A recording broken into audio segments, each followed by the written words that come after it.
Bueno, buenas tardes, noches casi.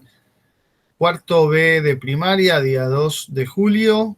Vamos a comenzar con las exposiciones orales que teníamos pautadas para el día de hoy. Vamos a ver los textos de la unidad temática número 1 y la unidad temática número 2. Vamos a comenzar con Sofía Molinaro y el texto de Abad y Cantarelli, Habitar el Estado. Sofía, te escuchamos. Sí, ¿puedo presentar, profe? Claro, cómo no. Okay.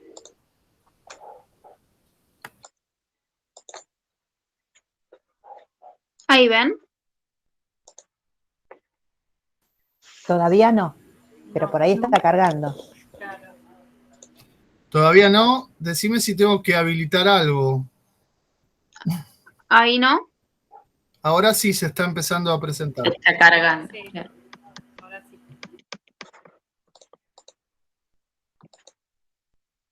¿Ahí va bien? ¿Se ve? Sí, se ve. Sí, perfecto.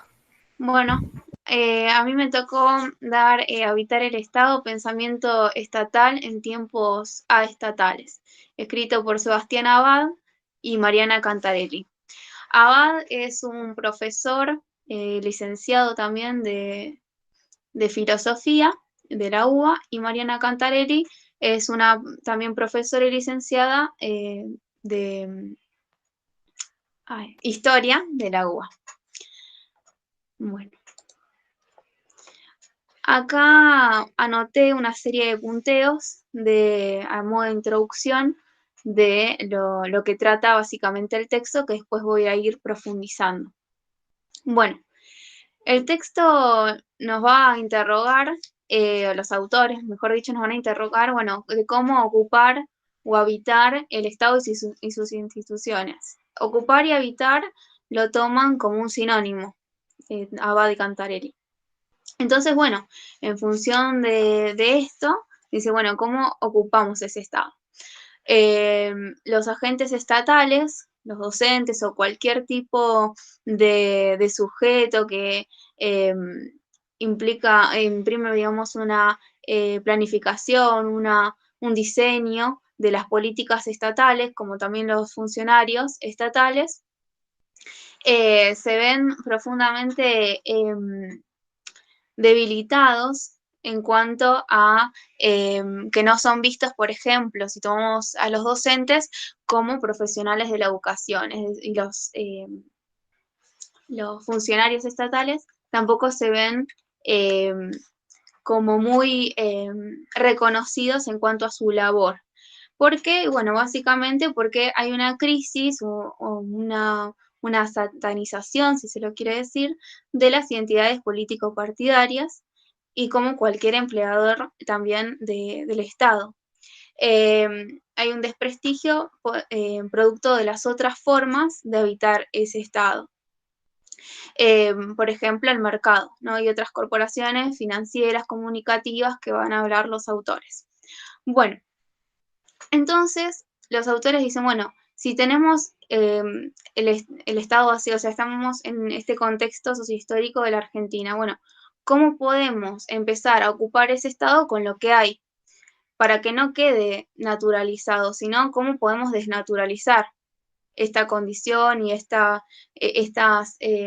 crisis de identidades político-partidarias. Bueno, dice que es un desafío porque implica un desafío importante porque hay una pérdida de los recursos simbólicos que se han perdido. Entonces ellos dicen, bueno, habría que hacer una inversión más a la elaboración pública. Entonces ellos van a hablar sobre desde la perspectiva social, histórica y política, van a hablar sobre tres momentos históricos muy importantes en los que se van a sentar las políticas neoliberales. uno de ellos y principalmente es la dictadura cívico-militar de 1976 y hasta 1983 con la vuelta de la democracia por Raúl Alfonsín.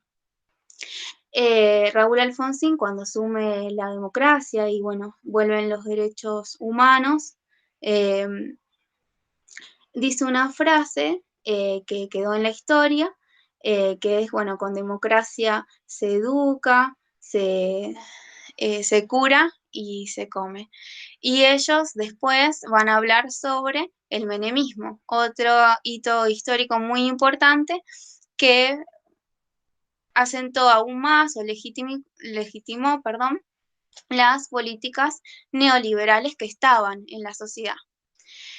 Entonces esa frase la vuelcan al negativo, digamos, que con la democracia no se come, no se educa y no se cura, ¿sí? Es como vista desde la sociedad, porque hay un descontento muy importante sobre lo estatal desde la dictadura militar. Entonces, en el menemismo, van a decir los autores, bueno, van a ver otro modo de habitar el Estado, otra forma, otra manera, que es el management, que es una actividad, digamos, política, ¿sí? Que va a provocar todas esas decisiones políticas y en la sociedad, que afectan terriblemente a la sociedad, van a provocar la crisis del 2001. Y no solamente eso, porque es una crisis no solamente económica, sino también ideológica. ¿Por qué? Bueno, porque van a, como dice acá, van a emerger, digamos, subjetividades estatales. Esa víctima demandante que lo pide todo el Estado, pero el Estado no, no tienen, digamos, obligaciones para con el Estado.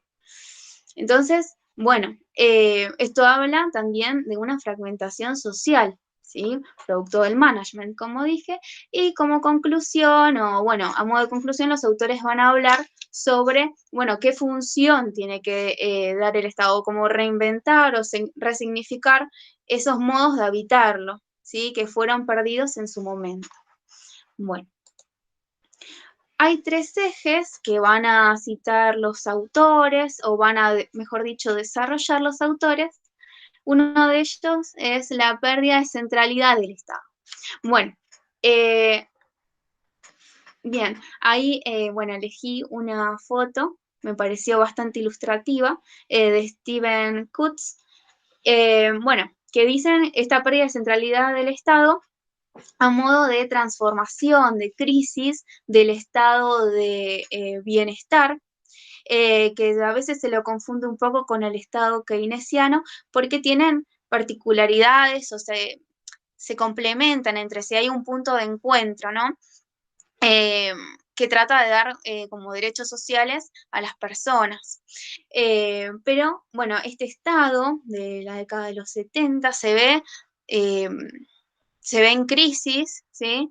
Ellos hablan de una muerte del Estado, de este Estado keynesiano, no, perdón, de bienestar. Por dos supuestos o elementos, dicen. Bueno, uno es cualitativo y el otro cuantitativo. Bueno, el elemento cualitativo es la pérdida de la composición de los recursos, ¿sí? Y la articulación de esos recursos. Y por otro lado, otro elemento es el cuantitativo, que tiene que ver con la pérdida de los recursos simbólicos y materiales y de las capacidades de la fuerza social, van a hablar ellos, ¿sí? Como que ahora la fuerza social digamos, el pueblo, puede menos que antes, porque tienen menos legitimidad, menos autoridad y menos uniformidad. Entonces, eso provoca que el poder activo que antes tenía el estado de bienestar ya ese estado de bienestar en crisis, esa muerte, produjo un rol pasivo del Estado, cediendo ese poder o ese rol de decisiones, o sea, las decisiones importantes, las va a tomar otra forma de habitar el Estado, que sería el mercado. Ellos hablan, como dije antes, de corporaciones financieras y comunicativas mayormente, pero hay otras también. Bueno, esto... esta ideología que se impone fue muy importante. Bueno, Rodolfo, se me viene a la cabeza, por eso estoy pensando, la carta abierta de la Junta Militar de Rodolfo Walsh, bueno, habla un poco de eso, no sé si lo vieron, está muy interesante, porque dice, bueno, hubo 30.000 muertos, una cantidad, no quiero decir cualquier número, digo, pero desaparecidos, pero después habla del asesinato de amigos, de su hija, y dice, bueno, pero eso no es lo más aterrador. Lo aterrador es que se instala esta ideología desde esa dictadura cívico-militar. Bueno, entonces se genera también, ahora relacionándolo con el texto de Habitar el Estado, con la formación de subjetividades por medio de estas corporaciones. Ya no es el Estado por medio de la escuela, por ejemplo, quien hace o quien forma esas subjetividades. Bueno, entonces ahí podríamos hablar de un hábitus, ¿no? Que se va a generar. El hábitus es un término acuñado por Bourdieu y Passerón, ¿sí? De formas de ser, obrar, sentir, de pensar dentro de una sociedad determinada. Bueno, se generan nuevas. En relación directa a las prácticas de consumo, o sea, se habilitan formas prácticas y sociales también meritocráticas de competencia que rompen o hay como digamos, una dislocación en cuanto a los lazos comunales que antes nos unían como sociedad, bueno, ahora están totalmente atomizados, van a hablar los autores, ¿no? Por una dispersión, dicen ellos, mercantilizado, dispersión mercantil, dicen los autores. Bueno, entonces se moldea ese sujeto en base a esas prácticas de consumo. Y los autores, Abad y Cantarelli, van a parafrasear a René Bourau, perdón si no lo pronuncié bien, bueno, pero acá les dejé la portada del libro El Estado Inconsciente. Entonces, en ese libro, Lourau va a hablar sobre, o va a presentarnos diferentes estrategias de cómo ocupar ese territorio estatal y sus organizaciones, sus instituciones. Entonces, los autores, Abad y Cantarelli, van a hablar particularmente sobre el título, ¿no? Hacen hincapié en esto. Ya el título nos habla muchísimo, nos anticipa. El estado inconsciente, o sea, inconsciente es que no piensa con la razón, entonces pone al Estado, René Bourau, en un fondo oscuro, van a decir Abad y Cantarelli. Esto habla también de la pérdida de centralidad del Estado y también el desprestigio de las políticas partidarias. Bueno.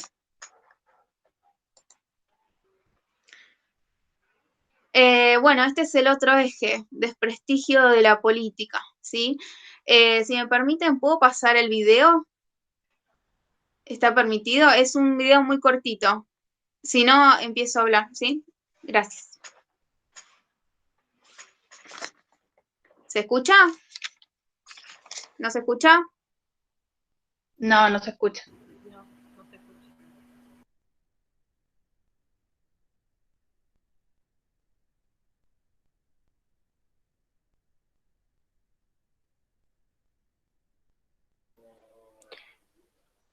¿Se escucha? No, no se No. escucha. Quizás porque No. no pusiste compartir imagen y sonido. Mm.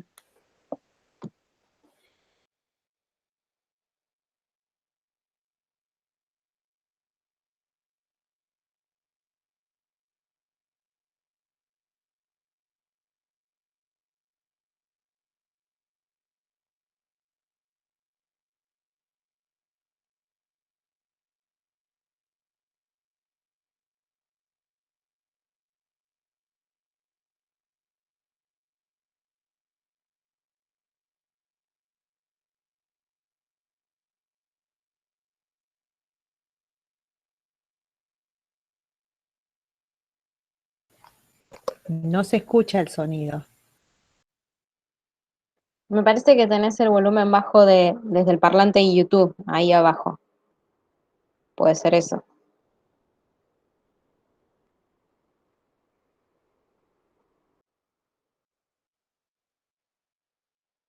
No, no, no se escucha. Bueno, ahora listo, dejo de compartir y hago una explicación. Una introducción. Una cosita Sí, técnica, no sé cuál es el problema en realidad, sí. pero sí, yo les recomiendo, digamos, para otra cosa que tengan que hacer, que si es un video breve, conviene bajarlo, porque además te ahorras estos problemas. Generalmente las conexiones no son tan fluidas como... Y al bajarlo se puede compartir después sin problema. Hay unas paginitas para bajar que son muy buenas y no tarda mucho tiempo. Es una recomendación, pero bueno, ya está. Co-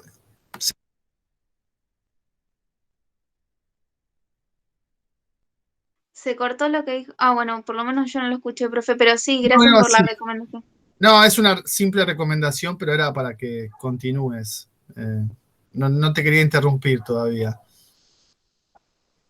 Bueno, bueno, habla el video básicamente sobre la dictadura, ¿sí? De 1976 al retorno de la democracia. Entonces van pasando, yo sé que no se escucha, pero por lo menos, bueno, para que vean la imagen. Eh, entonces, bueno, habla sobre este proceso de reorganización. Reorganización nacional, concedido así por los propios militares, ¿sí? Bueno, entonces hablan de este Estado, los autores Abad y Cantarelli, el Estado sin ley. Entonces esto lo que provocó es que la sociedad ponga al Estado, se vea al Estado con como un objeto, van a decir los autores, de duda, ¿sí? De como que el Estado me quiere perjudicar a mí, o sea, no me quiere dar mis derechos que me corresponden. O cuántas veces, no sé si ustedes oyeron, bueno, porque yo pago mis impuestos, yo tengo más derecho que otro. Bueno, eso es como que hay que analizarlo, ¿no? En profundidad. Pero bueno, es algo cotidiano, me parece, ¿no? Y bueno, entonces habla sobre este rol pasivo del Estado, ¿sí? Y la ocupación de ese rol en cuanto a decisiones importantes del Estado, del mercado, ¿sí? Y esa pérdida del Estado y las instituciones de tomar ese poder o ese rol importante en cuanto a las decisiones.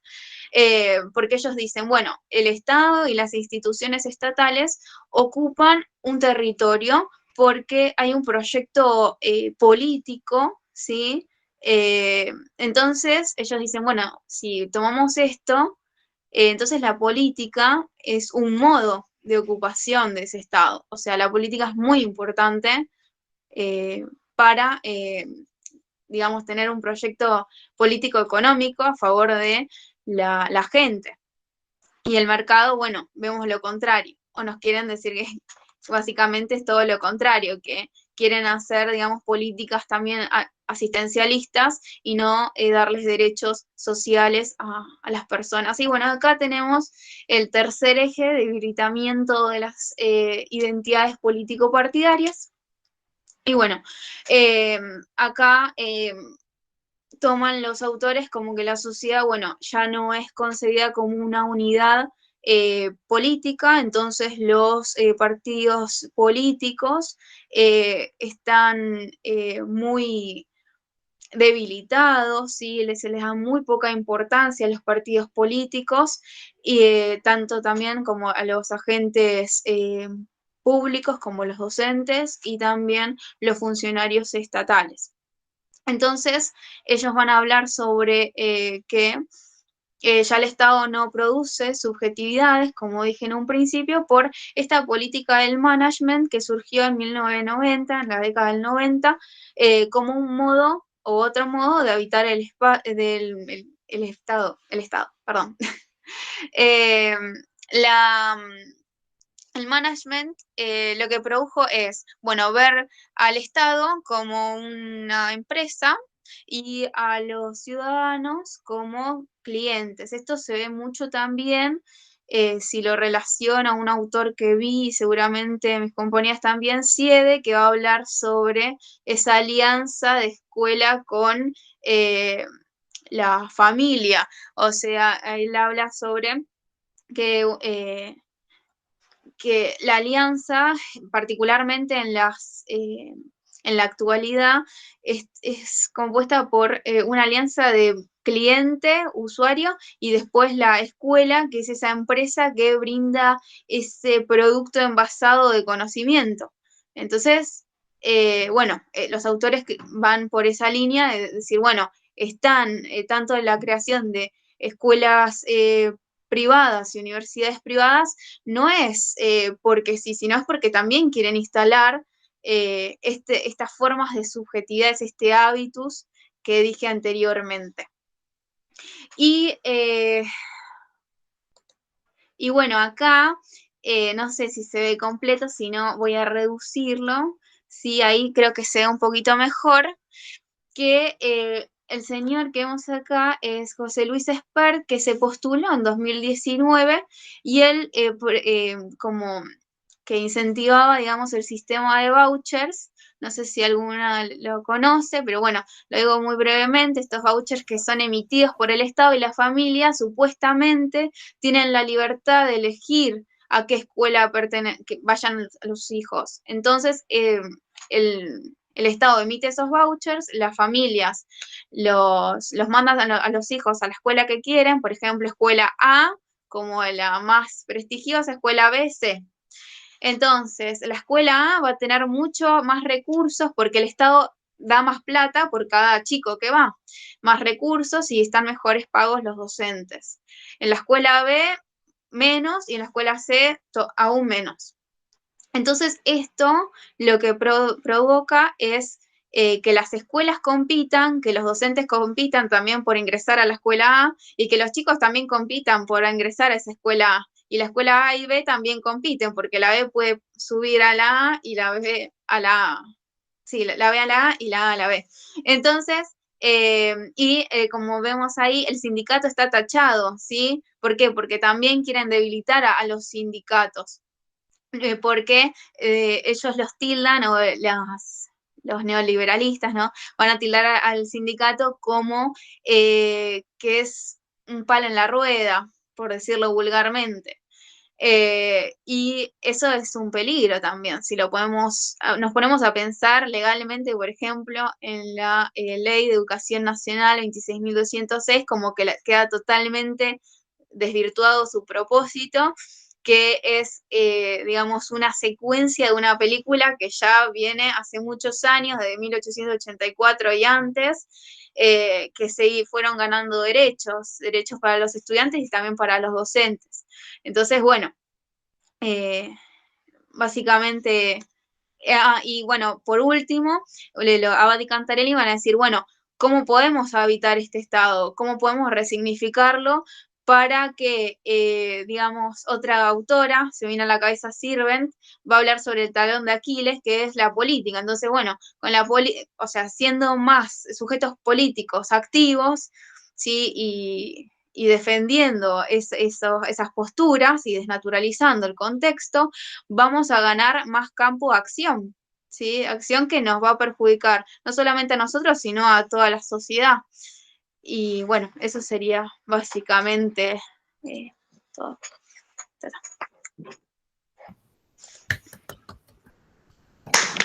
Genial. Muy bien, Sofía, Gracias. muy bien, muy bien. Abrimos unos pequeños minutitos de conversación con los temas que expuso Sofía. Si alguien quiere comentar algo, quiere decir algo. Yo podría decir muchas cosas, pero voy a tratar de coserme la lengua, porque si no...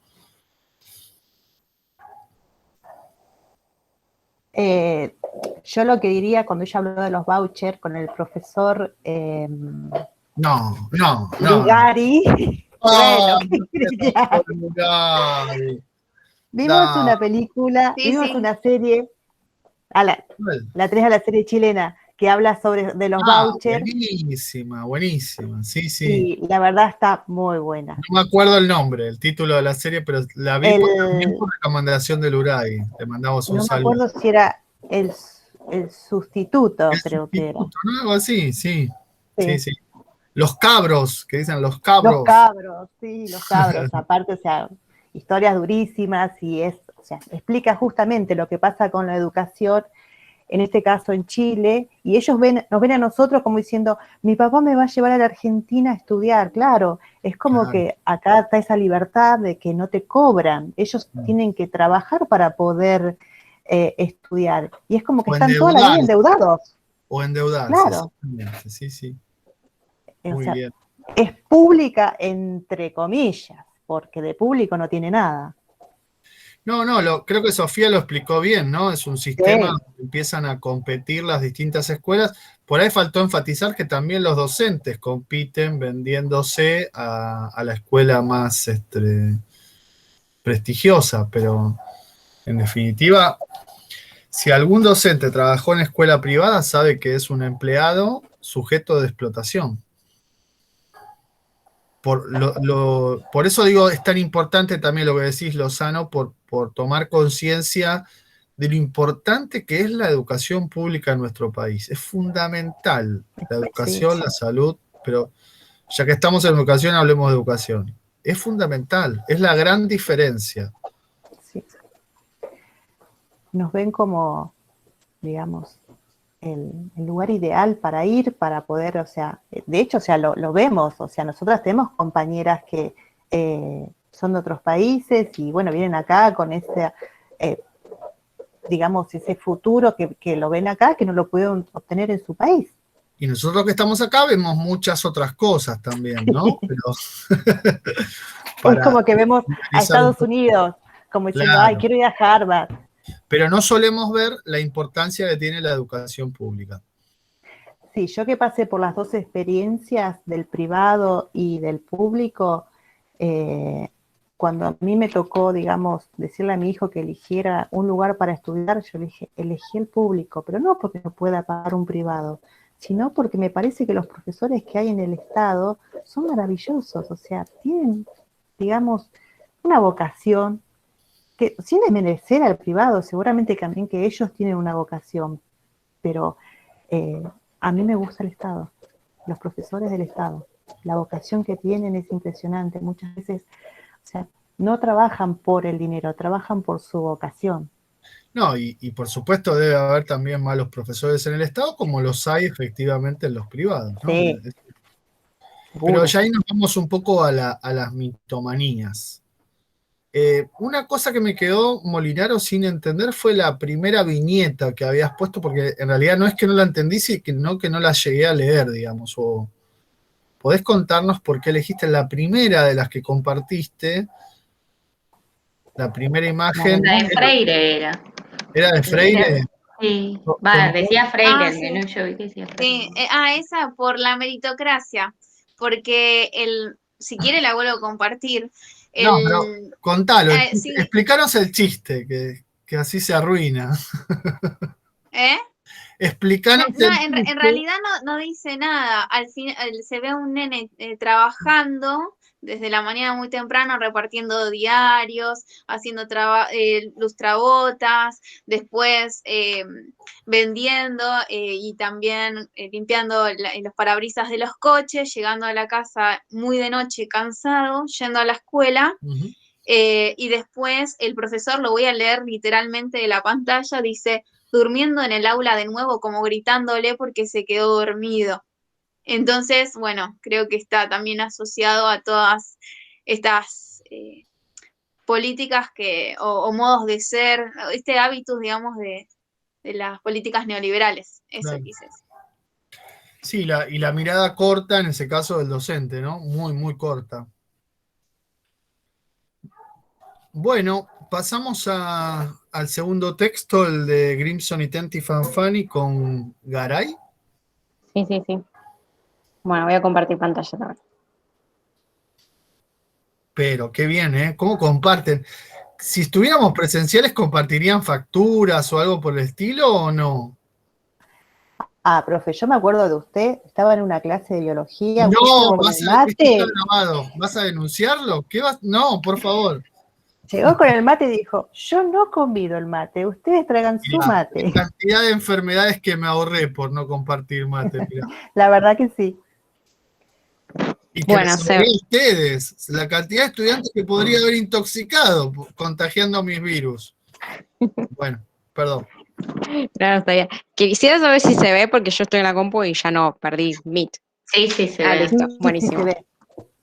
Bueno, el texto de Grison Fanfani en realidad se llama Mitomanías de la educación argentina y habla de distintos mitos como la decadencia educativa, mitos sobre los alumnos, pero bueno, lo que me voy a enfocar más es sobre los mitos sobre los docentes, ¿no?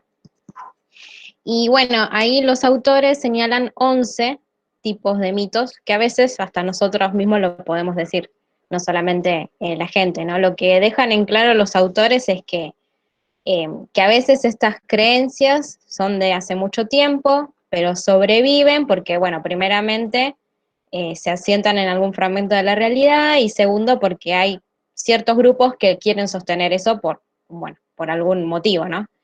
Y bueno, también hay que tener en cuenta que nosotros los docentes somos un grupo como, o un fenómeno social muy importante, la realidad es esa, y, y bueno, siempre vamos a tener como somos como un objeto percibido, dicen los autores, ¿no? Siempre vamos a estar en el ojo de la crítica, por decirlo así. Siempre vamos a estar en la opinión de la gente. Bueno, primer mito es que se nos dice que lo que falta es vocación, los docentes de hoy trabajan solo para ganar un sueldo, no se comprometen con lo que hacen, ¿no? Bueno, cuando nos dicen que falta vocación, puse que entonces estás haciendo mal tu trabajo, estás haciendo un mal desempeño, ¿no? Y los autores nos invitan a que pensemos en las tres tipos de dimensiones que se tienen del concepto de vocación, ¿no? A veces primero, bueno, a veces es porque la vocación es porque algún llamado de la vida me dice que esto es para mí, yo nací para ser docente. Después también llama el fenómeno de endogamia docente, es decir, de porque mi abuela o mi mamá o mi tía fueron docentes, bueno, yo también soy docente. Segundo concepto de vocación es porque dice que el maestro vocacional es feliz con lo que hace. O sea, bueno, nos encontramos con eso, ¿no? De que el docente da todo y es feliz y no importa el sueldo, es porque realmente es lo que quería. Y tercero, también en tema de vocación se relaciona con el compromiso ético y moral con el otro. Es decir, de que nosotros, o mejor dicho, sí, los docentes, tienen el compromiso de hacer feliz al alumno, ¿no? En ese sentido. Nosotros tenemos el papel fundamental de crear o formar, mejor dicho, sujetos críticos y bueno, ese es el papel fundamental. Y bueno, algo que justo destaqué, y que en 2019 un 67% de los estudiantes de magisterio, bueno, ahora es profesora de educación primaria, es que dice que lo más importante de esta carrera es la vocación, es tener vocación, ¿no?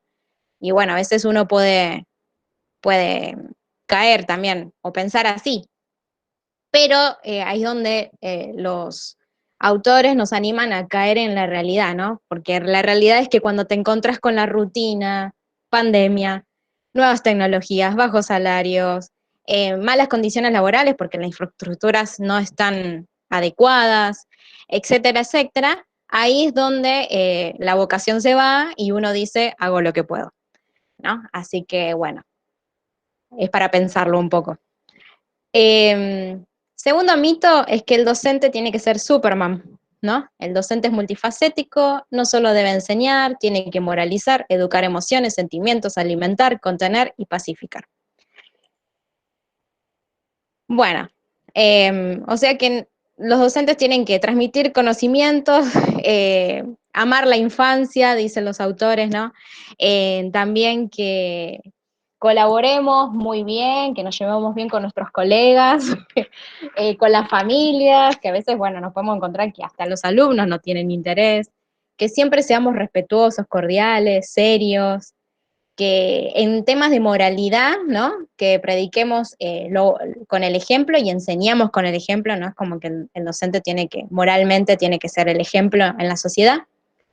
Y bueno, ahí es donde los autores nos dicen, está bien, se exige mucho, pero cuando necesitamos ayuda de la sociedad o de los gobiernos, ahí desaparecen todos, ¿no?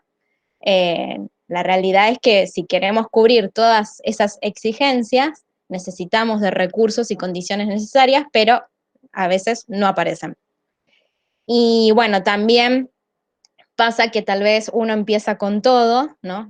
Como docentes, capaz nosotras, cuando nos recibimos empezamos con todo y de repente nos chocamos con la realidad y ahí es donde nos encontramos con sentimientos encontrados y ahí es donde también el cansancio y todo hace que los docentes o se actualicen así más o menos, o algunos se quedan ahí como, dice acá el texto, como haciendo plancha, ¿no? Como que no hacen nada por mejorar porque se cansaron de la rutina y eso.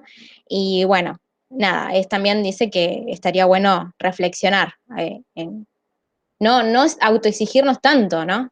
Eh, Ahí me parece que hay un punto que es súper interesante, porque ustedes ahora están como casi egresando, como practicantes o residentes, con muchas ganas, con muchas características del docente Superman, y se encuentran generalmente con un docente a cargo que te dice, no, la realidad es otra cosa, tus ideales guárdatelos porque ¿no? El se hace lo que se puede termina siendo también una manera de bajar la cabeza y conformarse con todo y no tratar, siempre se puede un poquito más, ¿no? Hay una tensión ahí que si uno la destensiona, digamos, ¿no? Se vuelve un conformista, se vuelve un costumbrista, digamos, ¿no? Entonces me parece que algo de este fuego que ustedes tienen como estudiantes deberían tratar de conservar, sobre todo para la vitalidad de la profesión, ¿no? Porque si no, como que se pierde en la rutina, en la burocracia, ¿no? Las cosas de todos los días termina como perdiéndose esa fuerza, esos ideales. Yo creo y es lo que más nos mantiene vivos en realidad. Después, claro, no se puede hacer todo, es cierto. Llega un punto que tenés que desconectar porque si no te quemás la cabeza. Hace un tiempo se hablaba mucho de los docentes cabeza quemada, pero, qué sé yo, ese empuje es fundamental, ¿no? Así que les pido, no lo pierdan, no se vuelvan conformistas, por favor. Es verdad, bueno, yo en prácticas 3 lo pude hacer en 2019 presencial y me tocaron dos docentes conformadoras que tenían esa actitud. No, qué sé yo, me decía, no te dejes llevar tanto por el profesorado porque la realidad es otra. Claro, la gente de profesorado no sabe nada. Algo así, no lo dijeron así, pero No son docentes conformadoras, son deformadoras. sí, No, no y te tuve tiran muy para buena experiencia. abajo, te tiran para abajo, ese es el tema. Sí. Y uno se deja tirar para abajo y entonces, bueno, y ahí aparece el discurso de la víctima demandante. Ah, ¿ustedes quieren que yo haga algo? Ah, primero me pintan la pared, ni. No sirve para nada. Nada te exime de tu responsabilidad de estar ahí en el aula y de llevar adelante un curso. Pero Sí. es muy cómodo ese discurso, exigir, pero hasta que no me cumplan yo no hago nada. Vamos. Así que, bueno. Mito 3. A ver si puedo sacar esto. Sí. Mito 3, hay que profesionalizar a los docentes. Los docentes son en realidad cuasi profesionales, ya que carecen de una formación adecuada. Se necesitan maestros más competentes. Bueno, ahí hablaba un poco, los autores hablaban un poco de que a partir del año 1990, el menemismo y todo eso, ¿no? Y también organismos internacionales que estaban dedicados a la educación, empezaron a que se necesitaban políticas de profesionalización, ¿no? Entonces, como que el Estado se apartaba de eso y dice, bueno, yo voy a financiar solamente el servicio de educación y que se encargue otro el tema de las formaciones de los docentes. Pero ellos dicen que esta política incluía que hayan diferentes salarios según la formación de los docentes y según los resultados de la evaluación de su trabajo. Bueno, los sindicatos, por supuesto, rechazaron esto, ¿no? Y ellos es como que en ese momento estaban un poco en contra que se le digan profesionales a los docentes, sino que preferían, se identificaban como trabajadores de la educación. Bueno, hoy en día ya la palabra profesional no hay un cambio de mirada, no es tan malo, por decirlo así, pero los autores dicen que para que algo sea profesión hay que tener en cuenta 3 cosas. Primero, que una profesión usa conocimientos complejos, ¿no? Científicos, etc. Una profesión, o sea, un profesional es autónomo, puede tomar sus propias decisiones, y también un profesional goza de respeto, reconocimiento y prestigio social. Bueno, los autores dicen que para ellos, ¿no? La docencia está como en vías de llegar a ser una profesión, pero lo que dicen es que el problema es que hay desigualdades entre la formación que encontramos en los institutos, de formación docente y la experiencia laboral, ¿no? Más o menos un poco lo que se hablaba de eso. A veces, no sé, se ponen en práctica algunas cosas y después cuando vas a la experiencia laboral al trabajo te encontrás con otras, ¿no? Te encontrás con la realidad, las condiciones de trabajo, falta de acompañamiento, puede ser, ¿no? Y ahí es un poco, no sé, me cuestioné un poco lo que decían los autores, porque ellos hablaban que, bueno, desde el año 2004, es como que para ellos dicen que hay demasiados institutos de formación docente, ¿no? En ese momento había 1000, no sé, en este momento, y que cada instituto, bueno, eso es cierto que en cada instituto hay muchísimos alumnos, como que cuesta mucho cubrir, no hay recursos humanos, poca infraestructura, poca tecnología, bueno, lo hemos visto a veces en nuestro propio profesorado. Y entonces para ellos, eso es en un punto en contra, hablo de los autores, ¿no? Como que no, por estas razones, no hay una formación de calidad, ¿no? Entonces ellos creen que sería mejor tener, no sé si lo entendí bien, menos institutos de formación docente y que los recursos económicos como que incrementen más en menos y mejor calidad. Algo así entendí en el texto, capaz estoy equivocada. Entonces dice, si mejoramos mejor los institutos de formación docente y no hay tantos en tanta cantidad, entonces no se gastaría tantos en perfeccionamientos docentes masivos. Pero igual yo me lo cuestioné porque capaz estoy equivocada, porque a mí me parece que es un favor de que haya más cantidad de institutos de formación docente.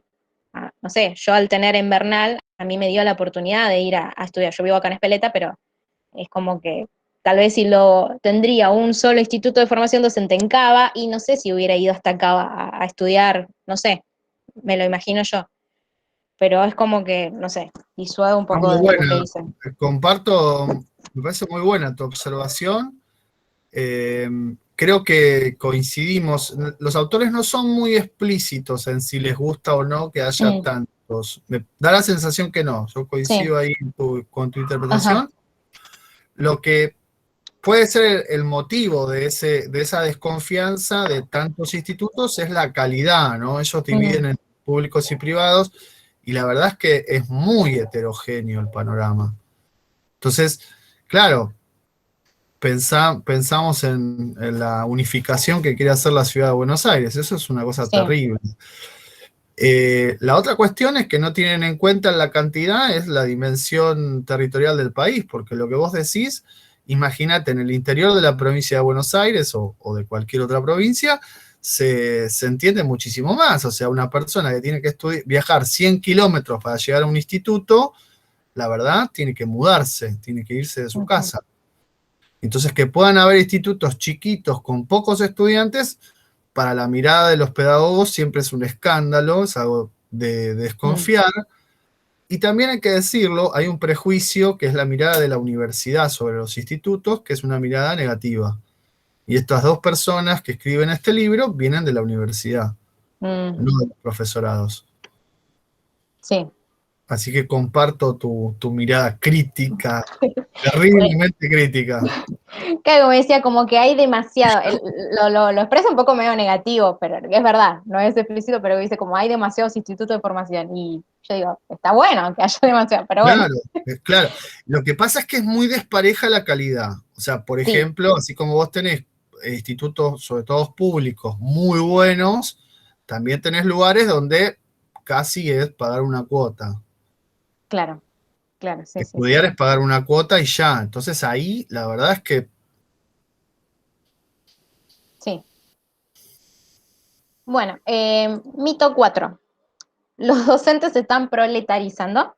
El trabajo docente es cada vez menos calificado, los docentes son meros ejecutores de programas y políticas, fueron perdiendo autonomía y margen de decisión en su trabajo. Y bueno, los autores hablan de que en cierto sí, como que hablan que sí, porque a veces no se invierte más en la formación, ¿no? Hablando de esto, sino que a veces se invierte más en manuales, en nuevos diseños curriculares, en eso, pero no van, ¿no? Entonces lo ven como al docente operario. Te doy esto, te doy este manual, esta instrucción, y vos tenés que seguir, ¿no? Entonces ahí es donde encontramos que el docente ya tiene una pérdida de decisiones, ¿no? No puede elegir sus estrategias, no puede elegir cómo enseñar, con qué ritmos, bueno, eso de los ritmos es cierto. Entonces es como que no pueden decidir qué enseñar y qué no, porque ellos tienen que ejecutar políticas y programas que están definidos por el Ministerio de Educación, ¿no? Entonces ahí es donde también un poco decíamos si es un profesional o no, porque decíamos que para que sea una profesión uno tiene que ser autónomo, y el docente es hasta cierto grado es autónomo, no el 100%. Así que bueno, un poco eso. Mito 5 habla de que la docencia es una ocupación cada vez menos prestigiosa en la sociedad respeta poco al docente y apenas reconoce el trabajo que hace. A veces incluso lo culpa de la crisis de la educación. Y bueno, a veces esa idea de que antes el docente era respetado por la sociedad, los autores nos dicen que no es tan así, ¿no? No es que sí, antes era un reconocimiento y ahora no. En realidad siempre fue como criticado. Y hace la diferencia, o la gente cree que ser maestro no es lo mismo que ser calificado como un maestro.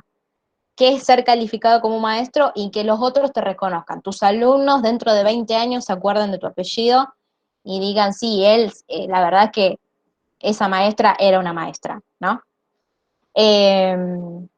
Y bueno, hay distintas opiniones, ¿no? Por un lado dicen que es como la gente, la sociedad, todos creen que, bueno, la docencia es como, wow, sí, vos estás encargado de formar a ciudadanos argentinos, ¿no? Por ese lado. Hay otros que piensan, bueno, que no, que por culpa de los docentes hay crisis de educación y por eso así los pibes están. Y por último, los autores hablan de que en realidad el prestigio social es relativo, porque está bien, si estás en un pueblo que viven 100 ciudadanos y sos el único maestro, y sí, vas a tener un reconocimiento social en ese pueblo, y no tanto en una ciudad grande donde hay muchos colegios, mucha cantidad de ciudadanos, ¿no? Entonces después los autores hablan de que, bueno, los autores no, pero algunos proponían políticas de hacer campañas o publicidades para levantar el prestigio social, y ahí donde los autores, la verdad que estoy de acuerdo con lo que decían, de que si realmente pondrían mejores recursos, ¿no? Mejores capitales culturales, que nos dieran más autonomía, más responsabilidad, más confianza en el docente, porque siempre hay como una desconfianza, mejores salarios y todo, entonces el prestigio social caería solo. No hay que como hacer presión de que haya prestigio social. Si se mejoran todas esas cosas, el prestigio social viene solo. La gente misma lo vería así. Y capaz también nosotros también, ¿no? A veces puede ser que tiremos un poco abajo a la docencia, con el cansancio, por decirlo así.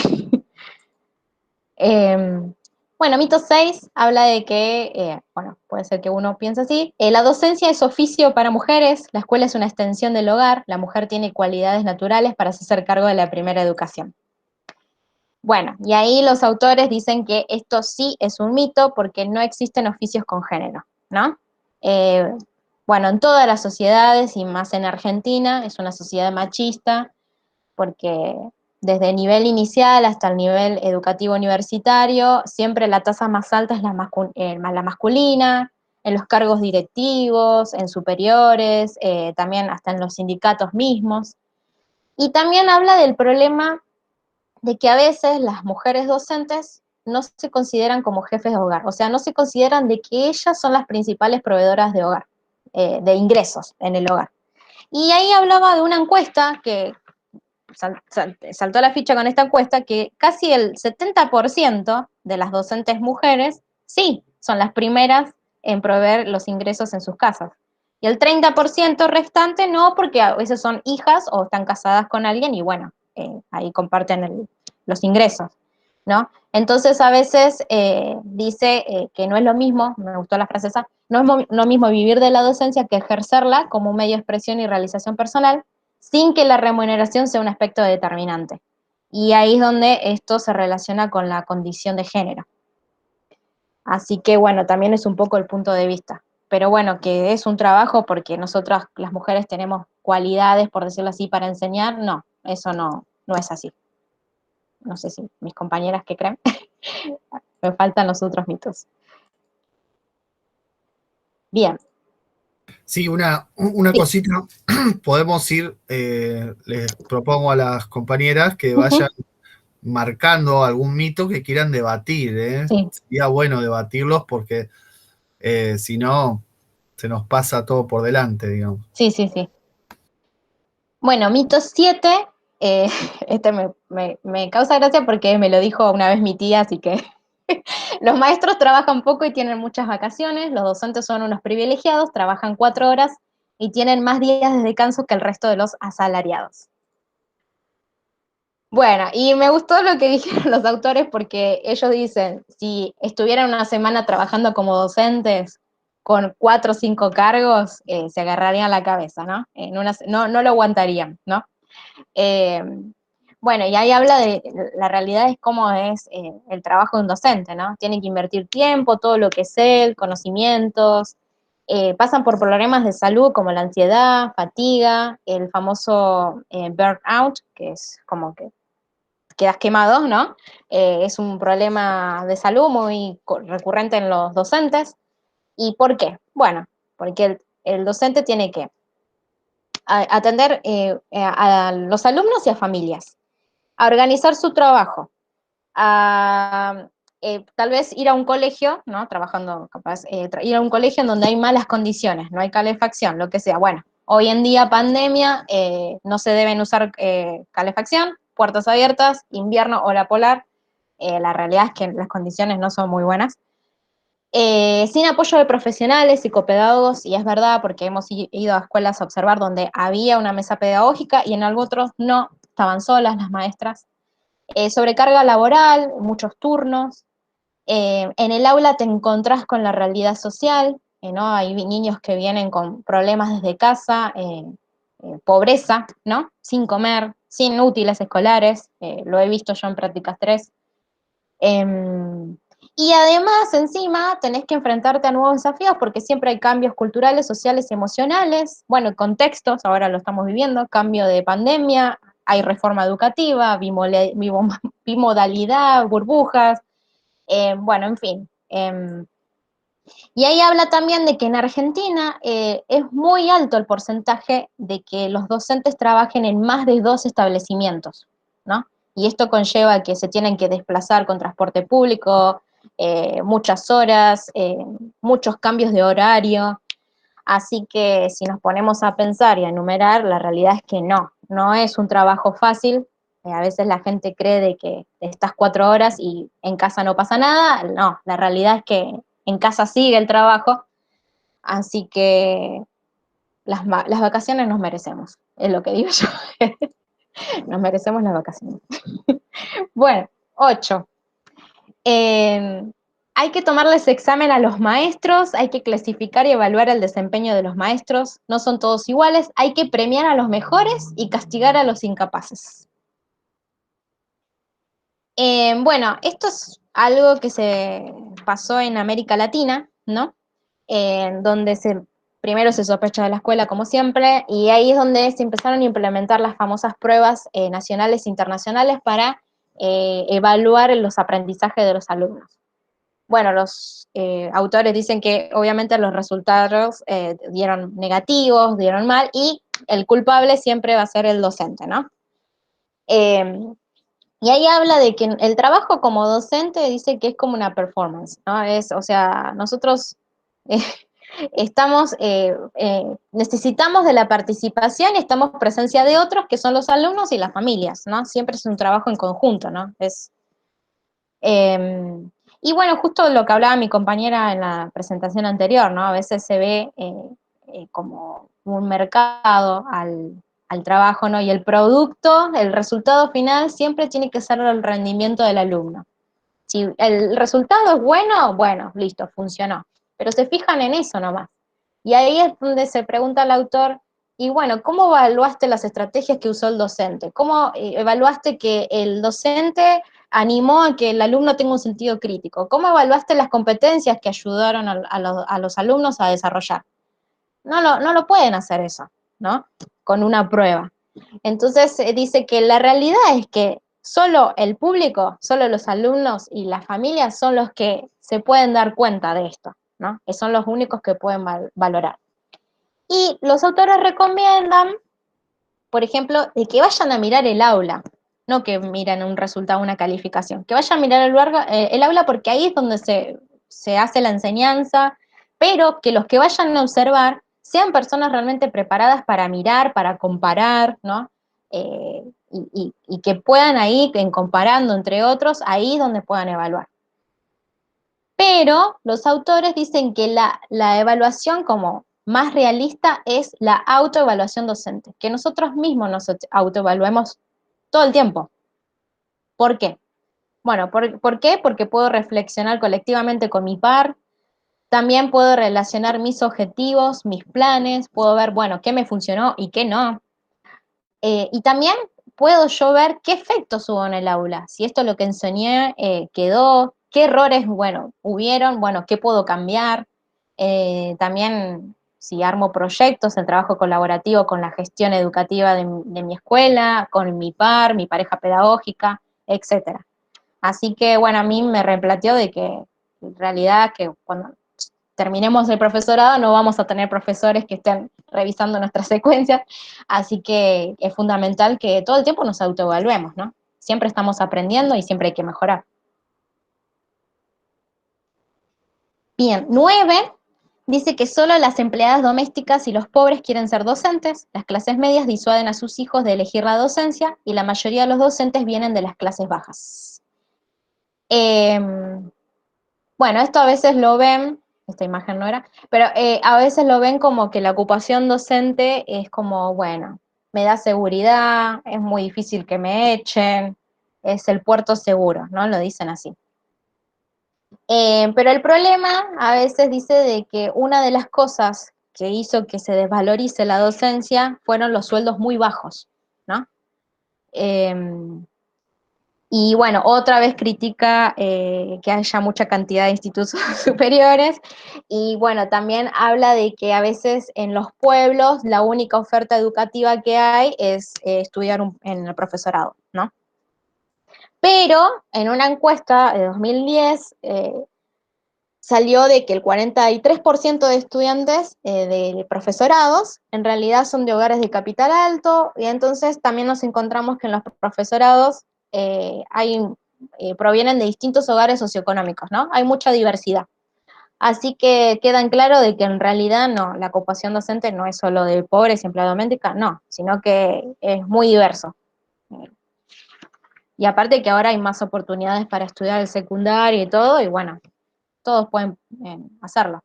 Igual habla de que a veces hay adolescentes que cuando terminan la secundaria quieren estudiar profesorado, pero las familias le tiran abajo esos sueños, ¿no? Como que dicen, no, no vas a ganar nada, mejor dedícate a otra cosa. Así que también es como que eso interfiere un poco. 10. A los docentes hay que pagarles por rendimiento, el aprendizaje de los alumnos depende de los docentes, por lo tanto la remuneración debe estar atada al rendimiento o la productividad de los estudiantes en las pruebas. Bueno, y acá es también lo que hablaba mi compañera anteriormente, que a veces se ve como la educación como un mercado, ¿no? Nosotros somos los proveedores, alumnos, familias, clientes, la oferta de demanda es el grado de conocimiento que doy, y el salario docente, ellos creen que es según el rendimiento que vos diste.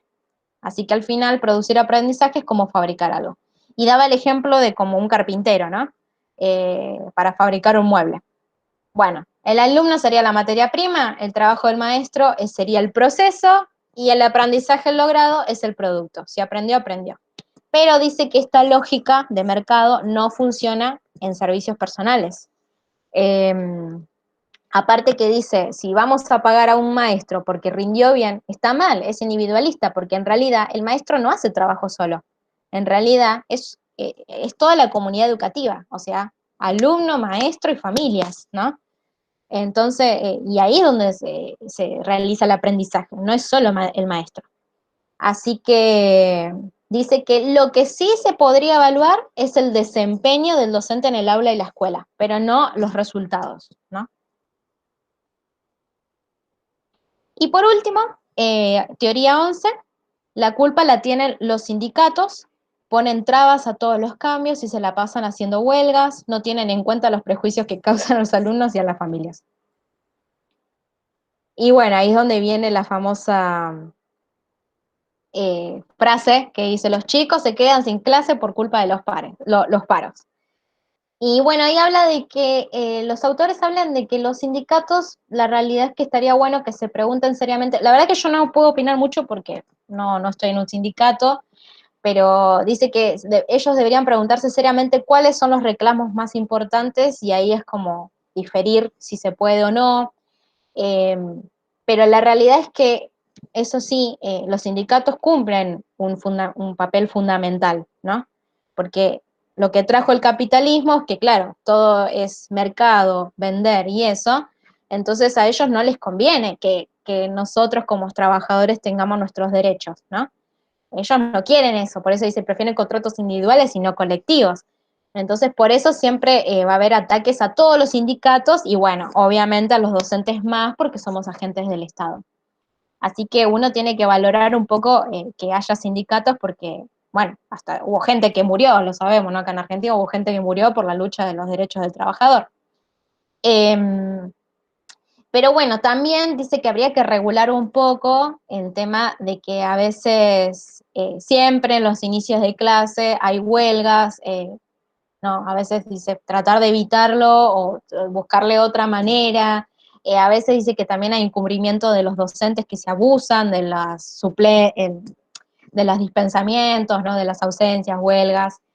Pero dice que a veces los sindicatos dicen de que el Estado es el que se tiene que encargar de controlar la asistencia de los docentes. Pero bueno, es verdad, es cierto, pero dice que no lo puede hacer porque no tiene las condiciones el Estado para estar cubriendo esas cosas, ¿no?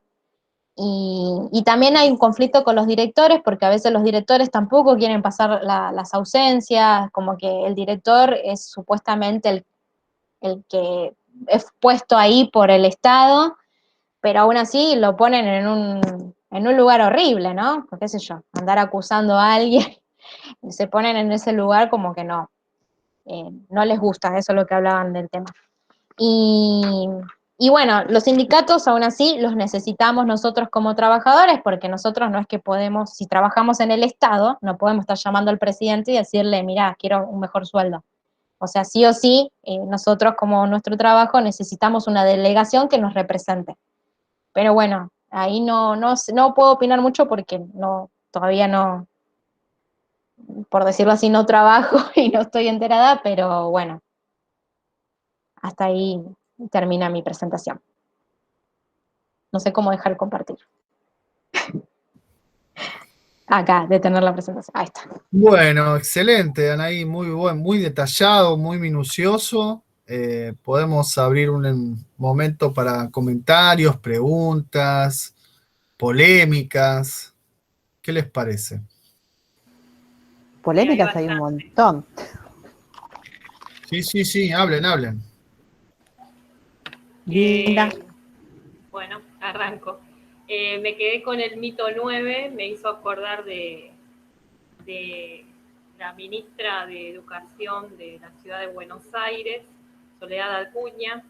Mientras que estaba escuchando a ella que estaba hablando de ese mito 9, busqué qué era lo que ella había dicho, la ministra, y se refirió que, bueno, los docentes cada vez son más grandes y que son de sectores más bajos socioeconómicos.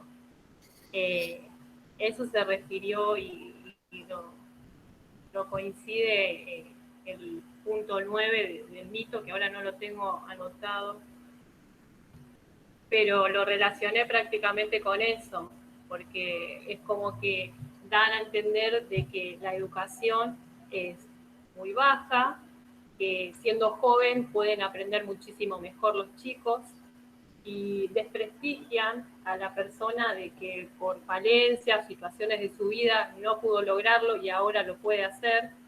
Es en mi caso también. Y la verdad que me tocó mucho eso y me enojó mucho porque habló sin pensar o pensando también, ¿no es cierto? Sí, hay un punto ahí que venimos de una serie de ministros de educación que en su vida pisaron un aula. Entonces eso ya es un problema de partida, ¿no? La compañera no se animó a hablar de los sindicatos, pero porque no está en un sindicato, pero en realidad, digo, tenemos ministros de educación que no pisaron en su vida un aula y son ministros de educación. Se ha naturalizado en los últimos años una cosa que por lo menos debería llamarnos la atención, ¿no? Sí, ¿alguien más que quiera hacer un comentario? O sea, estoy muy de acuerdo con el mito 7 cuando dicen que los docentes tienen demasiadas vacaciones o que trabajan muy poco. La verdad, nosotras sin ser todavía docentes, nos pasa que tenemos que ocuparnos, al menos en mi caso, que yo soy más grande, de una casa, de mi familia, de a su vez estudiar, y no es fácil. No quiero ni imaginarme cuando, o sea, me tocó a mí las prácticas en tercero, que también tuve la suerte de hacerlas presenciales. La verdad terminé muy estresada, muy loca, porque me la agarraba con todo el mundo después de mi casa, porque era como que, claro, porque era como que quería paz, quería silencio, porque necesitaba preparar la clase para el otro día, y es como que no soportaba que me digan, uy, ¿qué comemos? Y no sé, pedí delivery, qué sé yo, no me preguntes, porque no termina el trabajo cuando vos llegás a tu casa, continúa, porque tenés que corregir, porque tenés que fijarte lo que vas a dar el otro día, el material que tenés que usar, cómo va a ser tu semana. Y cuando uno se enfrenta a la clase, también se encuentra con diferentes realidades sociales. A mí me tocó un colegio que a mí me encantó, pero la verdad que las realidades sociales que había eran muy duras. Un primerito, tener un nene que fue abusado por el tío, otro que le faltaba la mitad de la cara y que los chicos se asustaban, otra nena que me decía, sí, no, hoy me fui de visita a la casa, hoy me fui de visita a mi papá, sí, ¿a dónde? A la cárcel. Y ella lo tomaba naturalmente, obviamente, ella estaba contenta porque fue a ver a su papá a la cárcel. Entonces, eran realidades, o sea, que uno llega y la verdad te parte el corazón, porque Sí, uno es quiere verdad. dar lo mejor. No es solamente la cuestión de la cantidad de trabajo, sino todo cómo manejar la cuestión emocional, afectiva, ¿no? ¿Qué haces con Tal cual. con esos impactos, con esos golpes que ves en criaturas tan chiquitas, ¿no? Te da una cosa. Profe, yo creo que ahí es donde uno se tiene que decir, bueno, yo estoy acá y me pongo al frente y, o sea, no ser Superman, digamos, Claro. pero tener, digamos, cierta capacidad de afrontar las cosas, ¿no? Porque, como dijo la compañera, bueno, voy a contar esto, ¿no? Tuve un familiar preso, que fue un shock para todos, lo fuimos a visitar, y ver a los chicos contentos porque van a ver a su papá, o sea, a la vez es horrible, ¿no? Porque es horrible. Pero para ellos es en la inocencia que van a ver a su padre y lo van a contar. ¿Y a Sí, quién sí. no le van a contar si no es a la señora, a su vez?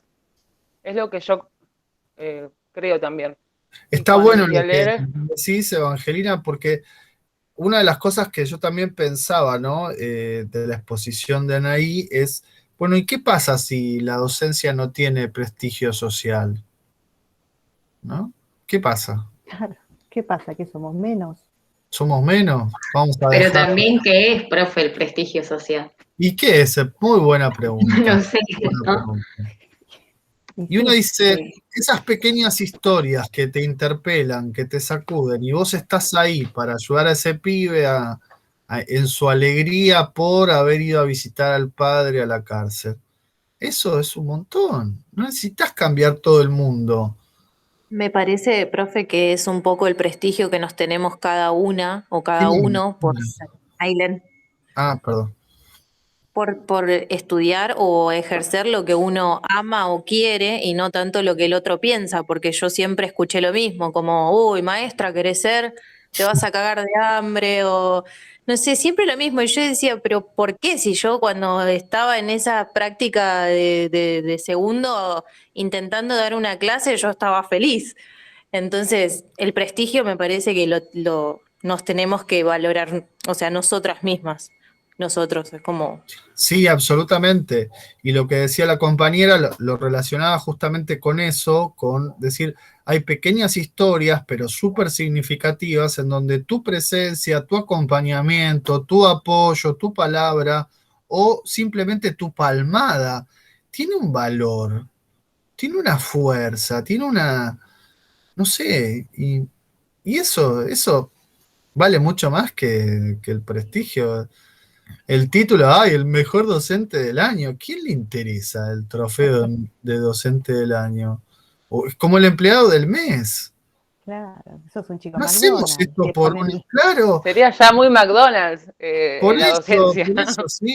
No hacemos esto por una placa o por una medalla. No, tal no cual. tiene ningún valor eso. Ni la placa. Vayan y cómprensela las medallas y ya está. El tema es si realmente le podés ayudar a transformar la realidad de un chico. Eso es lo relevante de esta profesión. Además, yo creo que Además, todas las connotaciones negativas, como expuso Anaí, son muchísimas y de gente que la ve por fuera. Quizás Sí. si estás un poco más cerca, te das cuenta de que es un trabajo enorme y que supera el estar en el aula, porque son muchísimas horas más. Sí, Y y aparte, tiene toda esta dimensión humana también. No es solamente una cantidad de horas y como le pasa a Lozano que le ladra a toda la familia, digamos, ¿no? Porque uno viene con un tono de voz gritando y llega a su casa y ¿qué querés? Seguís hablando como si tuvieras un aula de 15 metros, digamos, para proyectar la voz. No es solamente eso, es también llevar la dimensión afectiva, ¿no? Que decíamos que es súper complicada. aparte qué ironía, ¿no? Porque yo escuchaba, o sea, al principio de año, uno de los mitos dicen, los docentes no saben enseñar, los docentes, o sea, lo peor los docentes. Y ahora de repente al principio de año, ay no, pero yo quiero clase presencial, ay, ¿por qué no hay clase? Ay no, pero la maestra, claro, cuando vieron lo que era estar del otro lado y tener que estar ayudando a sus hijos a hacer tareas, quiero la maestra, pero antes no te interesó la maestra es una vaga, no hace nada, no enseña nada. O sea, ¿cómo les cambió la realidad cuando tuvieron que ponerse los zapatos? Totalmente, totalmente. Lo cual yo también creo que sí. al leer, no sé si a las chicas les pasó lo mismo, a la hora de leer el texto, iba leyendo los mitos y una decía, sí, porque todo escuchamos.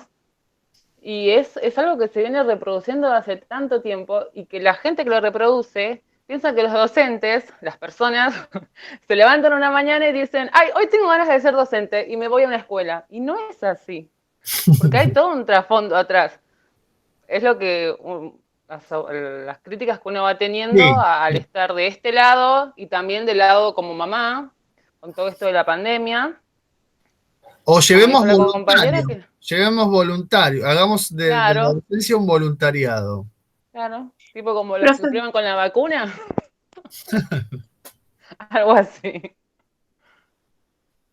Con lo que dicen mis compañeras, lo reasocia a un hashtag que se proliferó mucho a las aulas, que decían como que el trasfondo eran como las familias, que un grupo de familias que estaba preocupado por la presencialidad, pero después se descubrió que hay artículos periodísticos, no ni Clarín ni La Nación, o sea, no muy reconocidos, sino más de internet, que decían que atrás de ese hashtag estaban el Banco Mundial, la UNESCO y otras corporaciones más.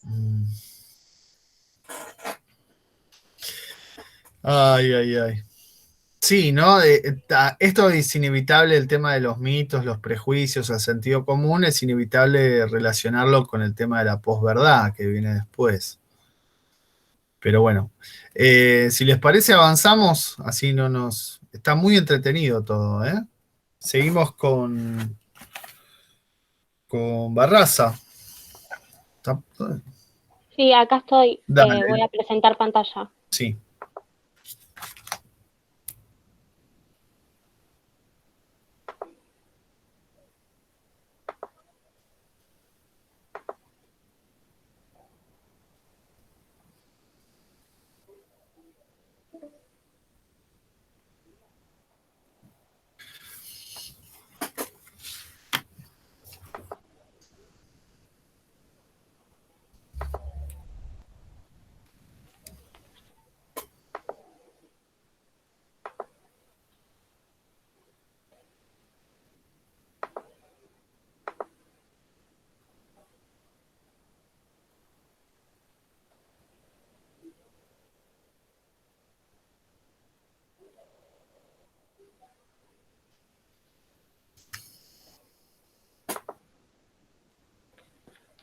¿Están pudiendo ver la pantalla? Porque yo ya no los veo, solamente veo mi pantalla. Se está pudiendo ver. Listo. Perfecto. Bueno, comienzo.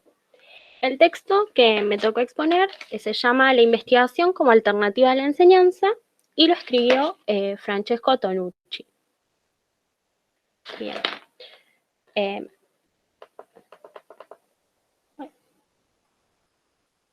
Bueno, acá había una foto, pero ahora no está apareciendo. Bueno, Francesco Tonucci es un pedagogo y a través de lo que fue de este año, lo estuvimos viendo en otras materias y él habla un poco de dejar atrás esa pedagogía moderna y enfocarse en una nueva realidad.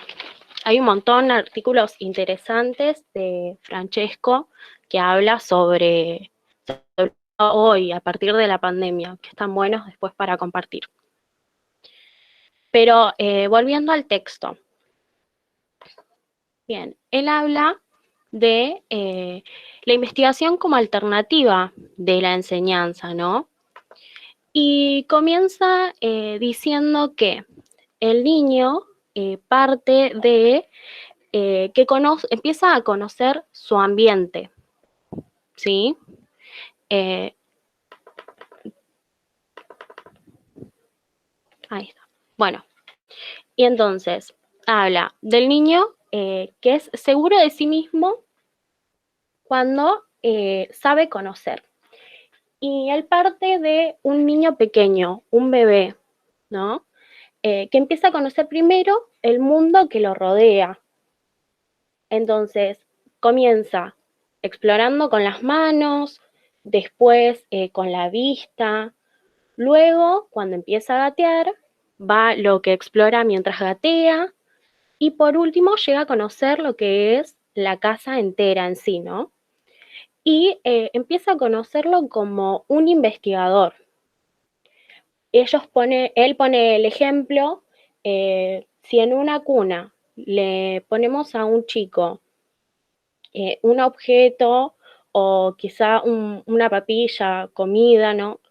Él lo primero que demuestra es curiosidad, que es esta característica principal para que exista esta investigación.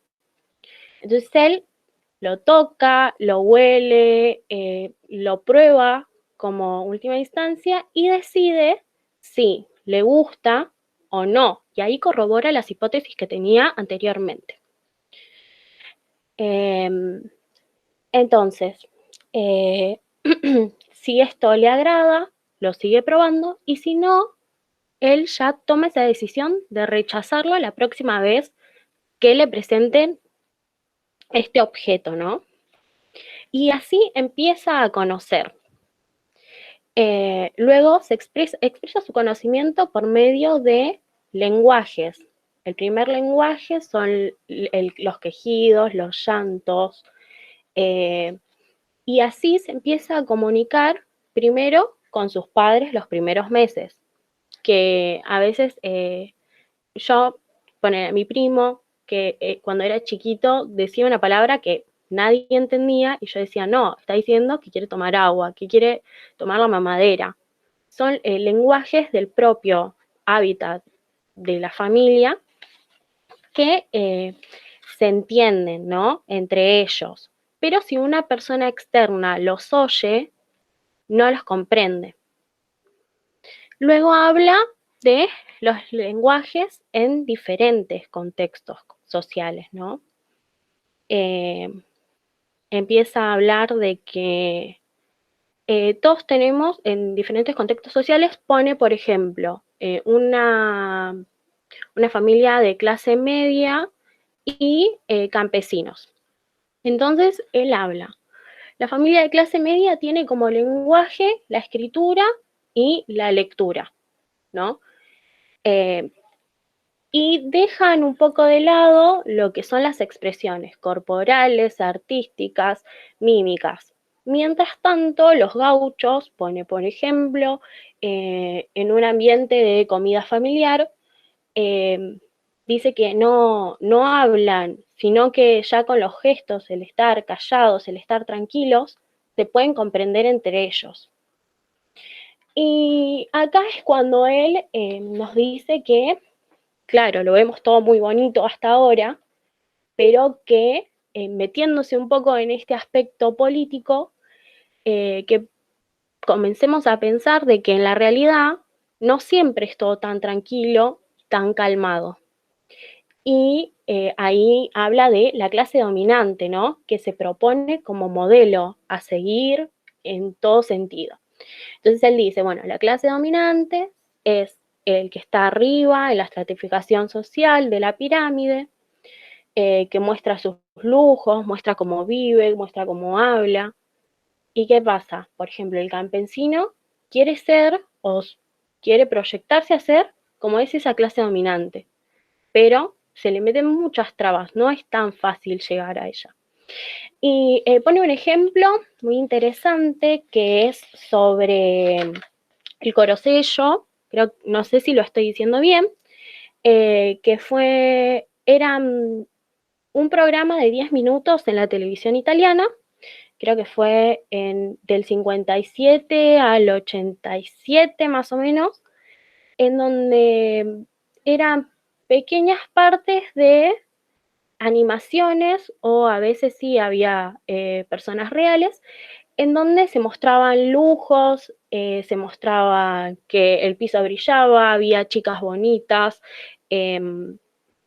podían acceder a todo, estaban veraneando en la playa, tomaban vino a las orillas del mar, y este programa era destinado como la comercialización de productos, por ejemplo, ¿no? Que en ese momento estaba prohibido. Está prohibida las propagandas dentro de la televisión. Entonces era la forma de esta clase llegar a las otras, ¿no? Y dice, bueno, la tele comienza a mostrar esto, pero del otro lado está el campesino, que es el que consume ese programa, y dice, yo quiero que mi hijo sea así. Y pone dos cuestiones. Dice, bueno, dice,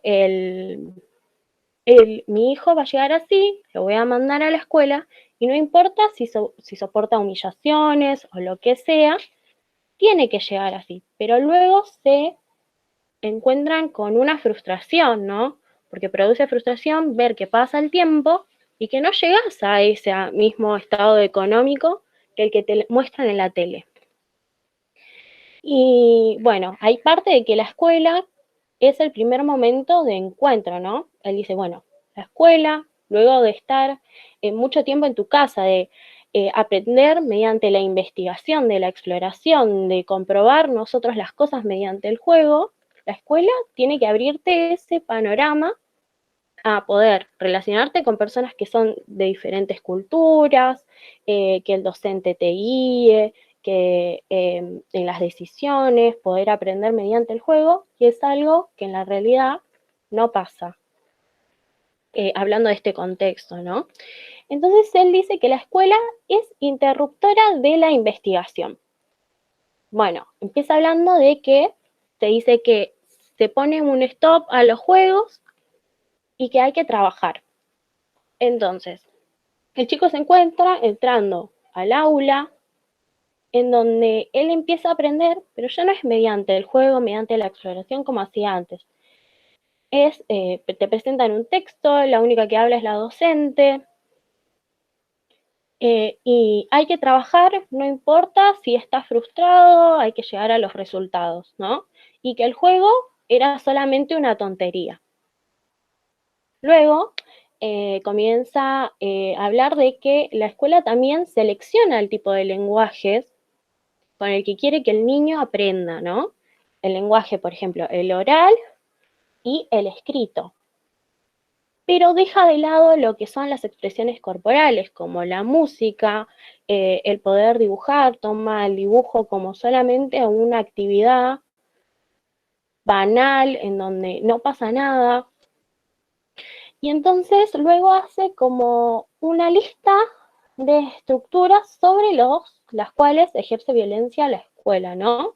Comienza por la clase, ¿no? Empezar la clase, él describe un aula, supongo que de Italia, porque dice que el pupitre del docente estaba más alto que el de los alumnos, pero yo lo pensé en las aulas de nosotros, por ejemplo. El pupitre del docente es el triple de grande que el de los alumnos y está adelante, ¿no?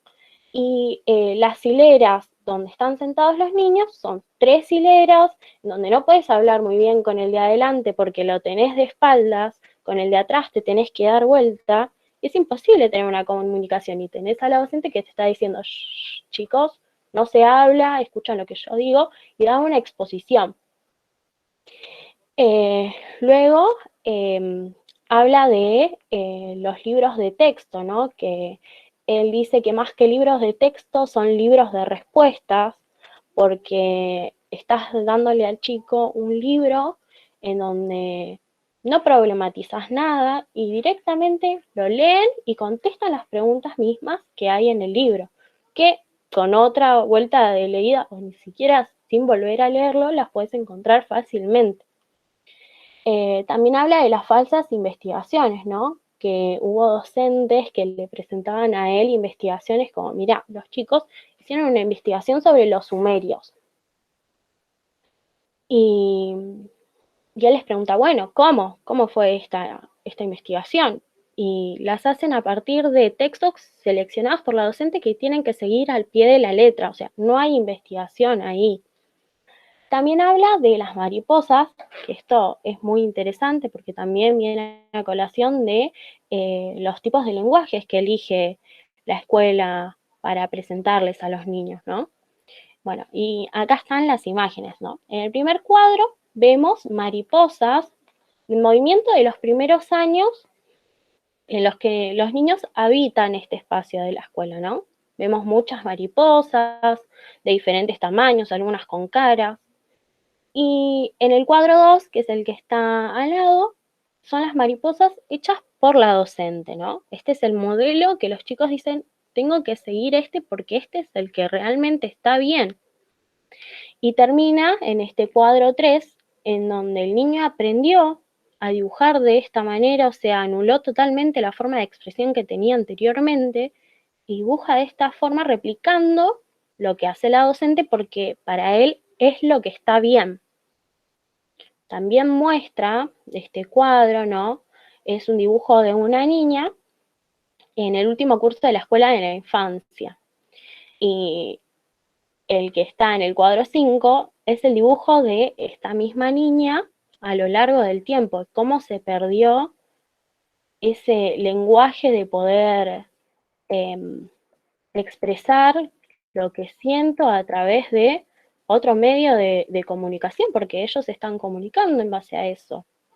Bueno, y él culmina esto con la investigación como alternativa, ¿no? Que empecemos a pensar en esta alternativa de investigación, o sea, así como los chicos en un primer momento aprendieron explorando por sí mismos, la escuela y los docentes tienen que alimentar eso aún más, empezar por, bueno, por ejemplo, el concepto de investigación, ¿no? Que empieza a existir, ¿no? Cuando nos hallamos frente a un problema cuya solución no es necesaria. Y el método de investigación impone el que se resuelva el problema utilizando conocimientos que tenemos anteriormente, partiendo de eso, ¿no? Dice que esta propuesta es muy optimista, que hay que tener mucha confianza en los alumnos, pero que no hay que dejar de intentarlo, no volver a caer en esa escuela que era interruptora de esta investigación, ¿no? Y dice que para poder investigar, empecemos por lo cercano a nosotros, problematizándolo. Por ejemplo, tenemos una vegetación muerta, ¿no? Mostramos o traemos una planta que está muerta o vamos a investigar en el barrio una planta que está muerta. Y luego cuestionarnos, ¿por qué será que esta planta está así? Y ahí podemos pasar a un lugar que es un poco más lejano, que es la contaminación.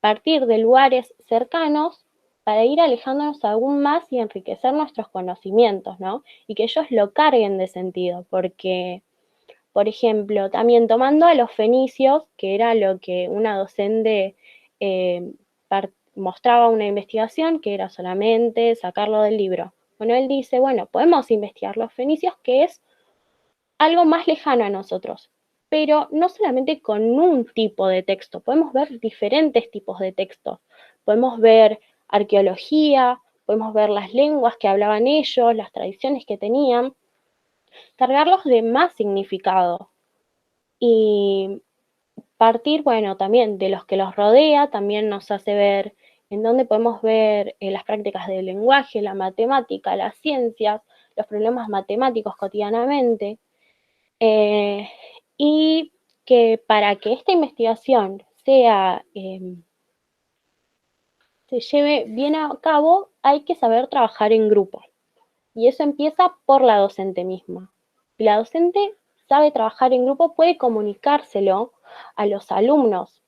Y entonces dice, bueno, podemos, no lo dice el texto, pero yo pensé, bueno, podemos empezar a pensar el aula de otra manera, dejar de sentarnos en filas, sentarnos en grupo, todos por igual, la docente también, ir que todos compartamos ideas, que problematicemos juntos y aprender mismo de los chicos, porque somos todos sujetos que estamos aprendiendo constantemente. El aprendizaje nunca termina, entonces podemos aprender de un otro siempre.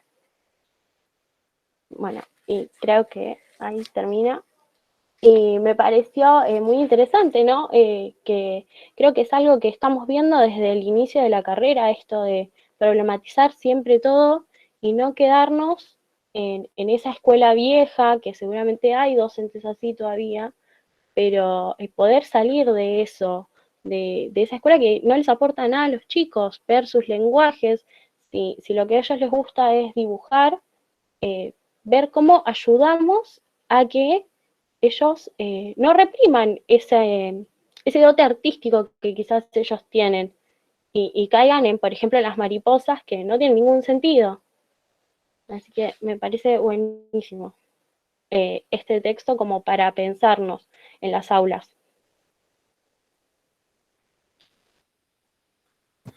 Buenísimo, Fiorella, muy, muy bueno. Lindo tema, para sacudir el avispero, es verdad, ¿no?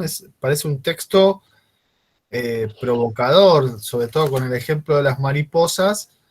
¿Qué se hace en la primaria, no? Sería la cuestión. No sé si alguien quiere comentar algo. Profe, a mí me llamó eso mucho la atención porque yo anteriormente estuve estudiando el profesorado de artes visuales y en una de las observaciones de clase vi justamente algo parecido a lo que decía el ejemplo de las mariposas. Y la docente había dibujado algo en el pizarrón que condicionó a todos los chicos a dibujar lo mismo. Y nada, y justamente cuando vi lo de las mariposas me acordé de eso, de cómo nosotros por ahí con algún ejemplo o con alguna cosita que decimos, los condicionamos o por así decirlo, ¿no? Les cortamos la inspiración a que sigan otros caminos, ¿no? No me sale ahora la palabra, pero sí, los condicionamos a que hagan determinada cosa igual a lo que nosotros les dijimos. Y otra cosa que también me quedó es esta fractura que se hace de cuando los chicos ingresan al colegio, de cómo los formamos a estigmatizarlos a que no se comuniquen, a que miren siempre para adelante, a que se queden callados, a cortarles el juego, porque eso también, ¿no? Fuimos aprendiendo en estos años de poder incorporar juegos u otras estrategias que los chicos los vuelvan a esa investigación, ¿no? que decía el texto. Me parece que eso es algo para pensar y es interesante. Sí, totalmente, totalmente. Esa tabla rasa, ¿no? Esa tabla como, ahora no saben nada, ahora empezamos todo de cero. Y seriamente, terrible, terrible. Es una negación de la infancia, digo, para conectarlo con el texto que viene. ¿Algún comentario más? Sí, profe, yo quería decir esto último, que nombraban en ley también, de que la escuela está diseñada, o sea, los espacios están pensados para educar el cuerpo también. Más allá de que uno como docente quiera implementar y poner cosas nuevas, vos podés cambiar obviamente los bancos, en vez de ponerlos en fila, ponerlos en ronda o trabajar en grupo, pero la escuela realmente está pensada con un determinado fin, ¿no? También eso, los horarios, recién pensaba, ¿no? Los horarios que tenemos para el recreo, para ir al baño, y encima hay un timbre. Y ¿no? es que es una situación de encierro, recordémoslo, y que además va sufriendo cada vez más esta cuestión de tenés que tener al niño, a la niña, quieto, que no se mueva, que esté atento, que es una locura. Esa tensión es cada vez más fuerte, ¿no?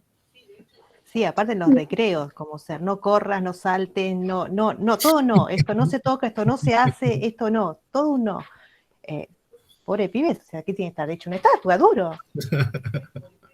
Y también, profe, con lo que decían las compañeras, hay como una segmentación o una separación muy fuerte entre lo que es educación inicial y educación primaria. Eso me re sorprende. Que lo vi, o sea, lo pude ver, por lo menos yo, por el ejemplo de las mariposas. Claro. También. Bueno, a mí me pasó tener un primero y el primerito, o sea, ellos venían reenganchados de jardín, que todo era juego. Entonces, claro, cuando le proponías algo que era un juego o la lectura de un cuento con interpretación, ellos se reenganchaban, pero si le pedís, o sea, si ibas más a algo más así estructural o antiguo como era antes, obviamente los nenes se te dispersaban para todos lados, se te iban. Es como nos decían hoy en día la profesora de práctica, depende de la edad, tenés los momentos de atención. Si tenés un nene de 6 años, la atención van a estar 6 minutos, y en esos 6 minutos la tenés que romper, porque si no, el nene se te va. Y o sea, después ya la clase se descompagina. No, pero está bueno también que podamos romper un poco esta cosa, ¿no? La formación de primaria está muy centralizada en el docente, ¿no? En el posicionamiento docente, en la figura y en el desarrollo de la secuencia didáctica, ¿no? Y yo creo que hay que empezar a abrirse a juegos diferentes, ¿no? Estaría bueno. Curiosamente, el profesorado inicial está visto como, bueno, ¿no? A nivel profesorado siempre tiene un desprecio por ser el nivel más bajo, y es al revés, es el nivel que más Al se revés. desvive en la Sí. formación, y estaría bueno que primaria también se anime a jugar con distintas estrategias, a la investigación. Yo pensaba con el ejemplo de las mariposas, seguramente, no sé, la docente querría llegar al triángulo, no sé, o no, quería llegar a algo de geometría, y esa cosa de la normalización, de llegar a la figura correcta, digamos, solamente por eso te estás perdiendo toda la riqueza, todo el color, toda la diversidad, la complejidad. Es lamentable, ¿no? Pero bueno. Sí, aparte se olvidó de la clase de psicología, de lo concreto. Los chicos ya a esa edad Convengamos trabajan que por lo la concreto. compañera señalaba que el autor está pensando en Italia en los 70, estamos hablando de un siglo atrás directamente. Ahora, Tonucci en la pandemia salió a decir lo mismo que hace 50 años, o sea que ni es igual ni estamos tan lejos tampoco, ¿no? Sería la cuestión. Bueno, damos lugar Profe, a los... quería decir una cosita. Diga, por favor. Como habían dicho las chicas, cuando el nene del preescolar a primero, se le vienen todos los no hagas esto, no hagas lo otro. Yo me pregunto qué pasa con los chicos que este año arrancaron primero, teniendo un preescolar en su casa, estando en burbujas, separados. ¿Qué hacen? ¿Qué hará el docente en ese momento? Sus alas ya están cortadas, digamos. Te voy a contestar con una chicana. Hay 200.000 Zooms y reuniones y cosas de pedagogos que te están hablando de qué pasa con el estudiante en la pandemia. Así que, como si supieran lo que va a pasar, ¿no? Por eso, no, yo creo que, yo le pregunto a mi amiga que tiene el nene en primero y digo, ¿qué hace el nene? Y se convidan los golosinas, están a los abrazos. Y yo le digo, la verdad, a mí me parece espectacular. Me causa gracia también, ¿viste? Porque están todos con el alcohol, que no está mal, pero la esencia de ellos sigue intacta. Esperemos que nosotros también tengamos todavía ganas de abrazarnos cuando termine la pandemia.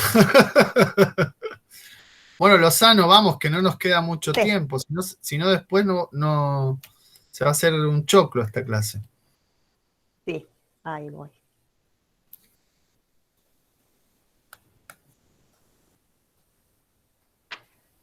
Bueno, a mí me tocó una educación de la filosofía a través de la infancia, de Walter Cohen. Comienzo con una imagen de una nena mirando un libro. Y el autor nos habla de que él, o sea que nosotros siempre relacionamos a la niñez con la edad temprana. Esto, o sea, está también un poco fundado por la educación, por la psicología cognitiva, donde nos dice que el ser humano tiene como etapas, como fases, o sea, y esas etapas, o sea, son fases de la vida humana donde pasa de la niñez a la adultez. Y muchas veces incluso se usa palabras así medias como queriendo, ¿cómo decirlo?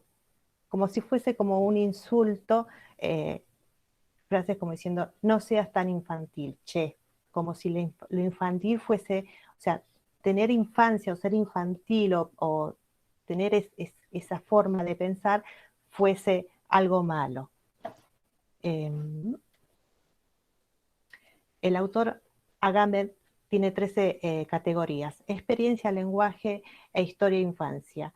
El lenguaje y la experiencia él lo toma como un círculo, porque es como cuando nosotros, o sea, cuando el ser humano nace, no nace hablando, sino que va construyendo ese lenguaje de símbolos que después termina en palabras. Y esa historia, esa infancia se refiere a que el niño va evolucionando en su aprendizaje, en su construcción. También el autor nos habla de la infancia del lenguaje.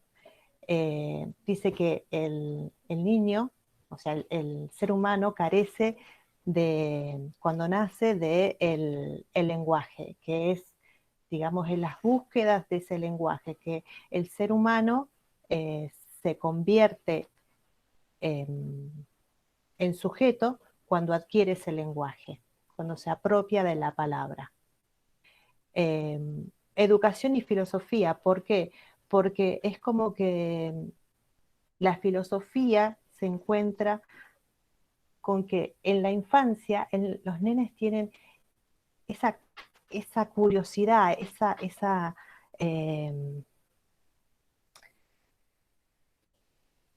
cosa por descubrir, y es como que va muy a la mano junto con la filosofía, porque es un estilo de vida, o sea, es tomada la filosofía, en el sentido de que los chicos, o sea, se preguntan, se cuestionan, y como diciendo,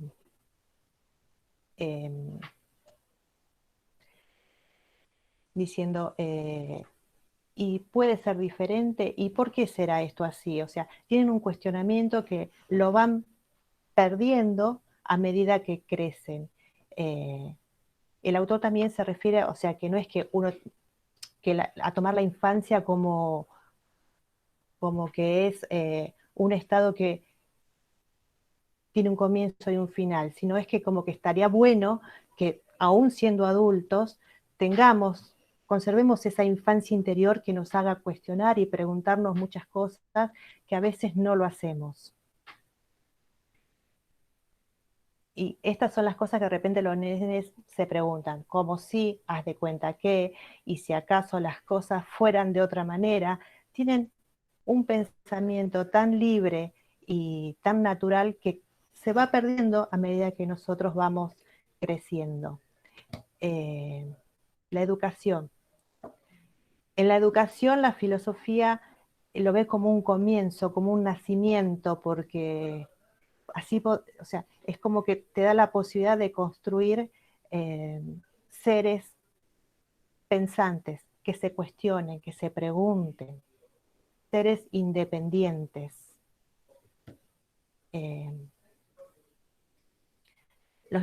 O sea, ¿por qué los niños no deben comenzar a leer y a escribir antes de los 6 años? Son cosas que, o sea, muchas veces nosotros, o sea, tendríamos que cuestionarnos, ¿por qué tiene que ser todo tan estructurado? Y está la posibilidad, digamos, de que los chicos sean libres, y si ellos se sienten capaces de poder poder aprender a escribir o a leer, ¿por qué ponerle límites?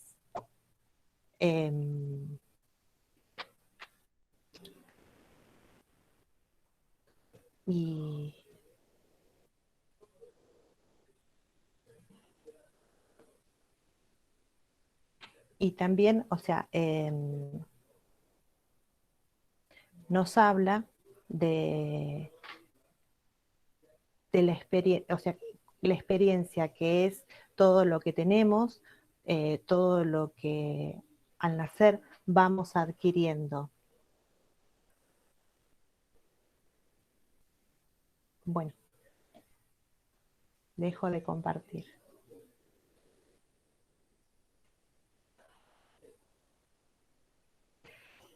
El autor, o sea, nos hizo pasar por la parte psicológica de cómo vemos la infancia, nos hizo, bueno, al menos a mí me hizo pensar, o sea, de la parte psicológica, cómo vemos la infancia, cómo el ser humano se va construyendo con el lenguaje, cómo lo va adquiriendo en la educación, como la filosofía, en la niñez, o sea, la filosofía en la educación como para que los chicos sean seres independientes, que puedan pensar, que puedan cuestionarse, que no todo es como a veces los adultos se lo queremos transmitir a ellos. No, ya está, no tengo más para decir. Bueno, ¿algún comentario, alguna observación que quieran hacer? Me pareció interesante esto de que los chicos tienen como otra forma de mirar el mundo, ¿no? Y ellos mismos están cuestionando cosas de la vida misma, y lo relaciono también con lo que contaba Fiorella, esto de poder investigar, de poder encontrarse con el mundo, y ir preguntándose, justamente, ¿no? Esto de que los chicos hacen filosofía desde que son chicos, ¿no? Se van preguntando por el origen de las cosas, o el por qué, ¿no? Esto de los 3 años, el por qué, ¿no? Y justo cuando me estaba contando Yani, me empecé a acordar de estas preguntas, ¿no? De los chicos que hacen su propia, por decirlo, ¿no? Esa filosofía del preguntarse el origen de su mundo. Sí, y de mirar con ojos nuevos, ¿no? Un poco se supone que el origen de la filosofía es lo que se llama la admiración, ¿no? Y admirar es eso, es mirar como por primera vez, sorprendido, como, wow, hay esto, ¿no? Sí, y algo, perdón, que me había olvidado que también hablaba el autor, digamos, de cuando ya somos adultos, es como que, y bueno, si ya es así, déjalo, o sea, no va a cambiar, ya está, ya, o sea, es como la resignación misma, o sea, es como que apagamos todo lo bueno que nos dio el nacer, todo eso de esa curiosidad, de esa forma de preguntarnos, que se va perdiendo con el tiempo. Tal cual, tal cual. Sí, no, ese corte que ya, ese no del que veníamos hablando, termina como comiéndose todo, ¿no? A la persona. Y es un poco el drama. La canción, A ver. sí, no me acuerdo si era Serrat que decía, eso no se mira, eso no se hace, eso no se Claro. toca. Es como que, aparte es como que hace un clic, o sea, ya soy adulto, listo, ya está, ya pensé, ya no pienso más, la vida es así, bueno, es como que uno se encajona y dice, esto no va a cambiar, ya está. Y los chicos tienen esa frescura. Como si estuviéramos de vuelta, ¿no? Ser adulto es como, ya las sé todas, ya estoy de vuelta, ya, ¿qué me vas a decir a mí? Nada va a cambiar, o sea, Es así, ¿qué le vas a hacer? Sí, es espantoso, es triste porque es como que le perdiste el gusto a la vida también, el no cuestionarte, el no pensar, ¿y por qué? ¿Y si lo puedo cambiar? Como dicen los niños, ¿y si lo vemos de esta manera? ¿Y si pasaría tal cosa? Tal cual. Sí, y además... Sí, perdón. No, pensar esto también en que nosotras vamos a ser docentes y vamos a estar frente a chicos y a chicas que están en un proceso de aprendizaje, ¿no? No creer que porque tienen 6 años no saben nada o recién van a empezar, como mostraba Yani, recién van a empezar a conocer el mundo, ¿no? Ya lo conocen, ya tienen sus ideas, sus conocimientos. O sea, tener en cuenta eso también. Creo que el texto también hablaba como, bueno, pensar la infancia de otra manera. Tampoco romantizarlas, ¿no? No romantizarla, pero también, digo, pensarnos a nosotros de otra manera como adultos. Este es el desafío, ¿no? O sea, nosotros también estamos aprendiendo. Los conceptos que pone ahí Walter Cohen, experiencia, historia, lenguaje, no los sabemos. No, o sea, que siempre estamos aprendiendo a hablar. O sea, que no es que ya sabemos todo, no, siempre se aprende. Y si no se aprende, no hay vida. Exacto. Es como que ya sos la naturaleza, como dice en el texto, sos la naturaleza, porque sea, ya está, ya no aprendés, no haces nada, bueno, ya sos una cosa. Bueno, muy bien. ¿Algún otro comentario? Ya nos agotamos, ¿no? Bueno, muy buenas las exposiciones, me gustaron mucho lo que compartieron, realmente está bueno tener como un mapa, un esquema, algo para guiarnos. Estuvo muy bien, me gustó también que no se basaron mucho en las clases, eso me parece que está buenísimo. Quizás la pregunta que va para todas las chicas que les tocó exponer hoy, lo que faltaría es, bueno, es trabajar un poquito más las relaciones con otros textos de la materia, y sobre todo una pregunta de ustedes, no digo que la digan acá, pero que tienen que hacérselas, esta pregunta de, ¿y por qué este profesor me manda a leer este texto? ¿Por qué está acá este texto? ¿Qué mensaje subliminal está transmitiendo esta materia? Esa pregunta no dejen de hacérsela, ¿eh? Sí.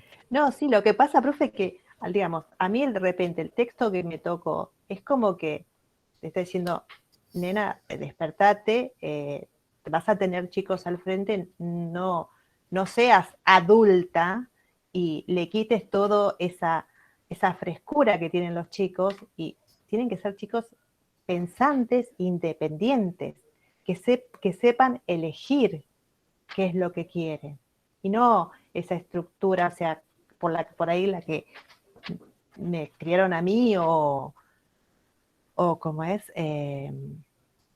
o esa cosa que de adulto que por ahí ya uno no piensa tanto y es más autónomo.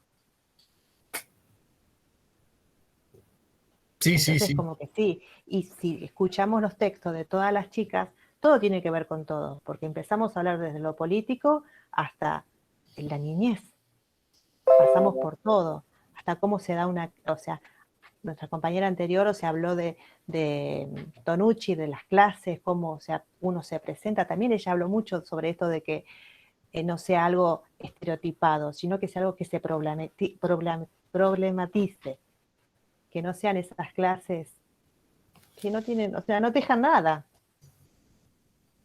O sea, el chico lo mueve y se acuerde después, sí, tal clase vi tal cosa y me pasó esto. Entonces, como que todos los textos se relacionaron. Bueno, me alegro mucho, la verdad, me encantó. Nos vemos la próxima, ¿les parece? Sí, profe.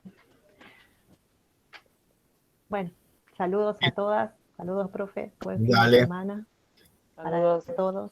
Chao, gracias, saludos. Gracias. Chao, saludos. Chao, muy bueno, chicas.